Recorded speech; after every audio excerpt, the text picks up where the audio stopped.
Hello বন্ধুরা, কেমন আছো সবাই? আজকের ভিডিওটি ব্যাপক তথ্যবহুল হতে চলেছে, যা আপনাকে কিছুটা বিস্মিত করবে। শুরু করছি আজকের ভিডিওটি বাংলাদেশ স্বাধীনতার সময়ের ব্যাপক আলোচিত দ্য কনসার্ট ফর বাংলাদেশ কনসার্টকে ঘিরে।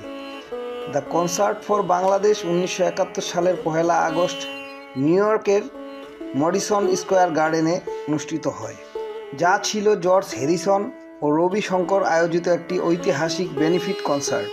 এটি বিশ্বের প্রথম সেবামূলক কনসার্ট, যা বাংলাদেশের মুক্তিযুদ্ধকালে শরণার্থী ও গণহত্যার ভয়াবহতা বিশ্ববাসীর সামনে তুলে ধরতে এবং ত্রাণ তহবিল সংগ্রহে 40,000 দর্শকের সামনে অনুষ্ঠিত হয়েছিল।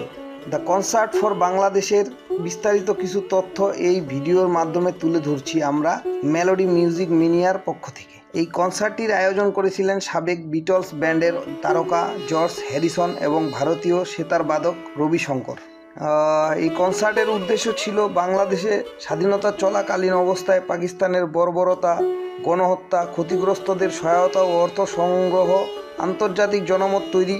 জর্জ হ্যারিসন ও রবি শঙ্কর ছাড়াও এই কনসার্টের শিল্পীগণ হলেন Bob Dylan, Eric Clapton, Ringo Starr, Allah Rakha Khan, Ali Akbar খান।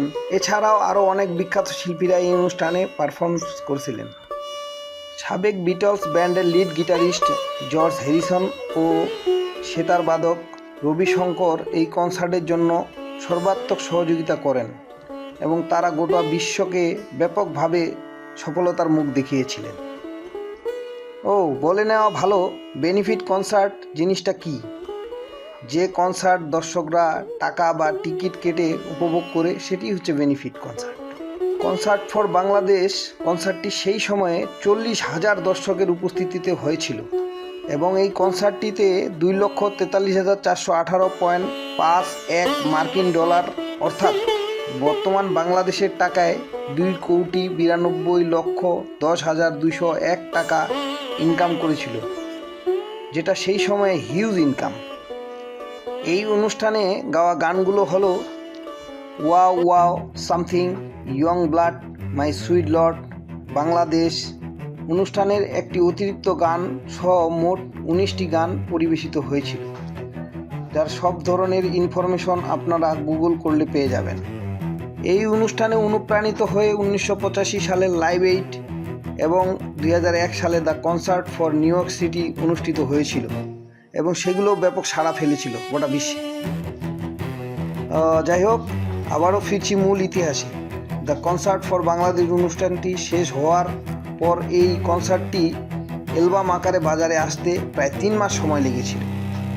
অ্যালবামের সাথে প্যাকেজ হিসেবে 64 পৃষ্ঠার ছবি সংকলিত একটি বই দেওয়া হয়েছিল শ্রোতাদের হাতে। টম উইলকিসের নকশায় কাভার ফটো অর্থাৎ প্রচ্ছদে ব্যবহৃত হয় থালা নিয়ে বসে থাকা একটি রুগ্ন শিশুর ছবি, যা আপনারা এই মুহূর্তে স্ক্রিনে দেখতে পাচ্ছেন। মুক্তির পরপরই কনসার্ট ফর বাংলাদেশের অ্যালবামটি সমালোচকদের দৃষ্টি আকর্ষণ করেছিল এবং যা ব্যাপকভাবে বাণিজ্যিক আকারে সফলতা লাভ করেছিল এবং এই অ্যালবামটি পৃথিবীর বিভিন্ন দেশে টপ চার্টে স্থান করে নেয়। 1973 সালের মার্চ মাসে বছরের সেরা অ্যালবাম হিসেবে গ্র্যামি অ্যাওয়ার্ডের জন্য মনোনীত হয়। এরপরে আরও অনেক অর্জন রয়েছে এই অ্যালবামটি, যেমন 1972 সালে কনসার্ট ডকুমেন্টারি চলচ্চিত্র হিসেবে মুক্তি পায়। 2005 সালে অ্যালবামটি নতুন মোড়কে পূর্ণ মুক্তি পায়। 2011 সালে অ্যালবামটি 40তম বার্ষিকীতে আফ্রিকার সিং ক্যাম্পেইনে শিশুদের জন্য অনুষ্ঠিত হয় এবং সেখানে $1.2 মিলিয়ন অর্জিত করে। এছাড়া আরও অনেক অর্জন রয়েছে এই কনসার্টে। এই কনসার্টের সবগুলো গান আপনারা পেয়ে যাবেন বিভিন্ন রকম ইউটিউব চ্যানেলে। আজ চলে যাচ্ছি, আশা করি ভিডিওটি ভালো লেগেছে। এমন আরও তথ্যবহুল ভিডিও নিয়ে আবারও আসবো, কথা দিচ্ছি। ভিডিওটি ভালো লেগে থাকলে আমাদের চ্যানেলের পাশেই থাকুন। পাশে থাকা মানে চ্যানেল সাবস্ক্রাইব করা। প্লিজ আমাদের চ্যানেলটিকে সাবস্ক্রাইব করুন আর পাশে রাখা বেল আইকনটিতে ক্লিক করতে ভুলবেন না। Bye bye.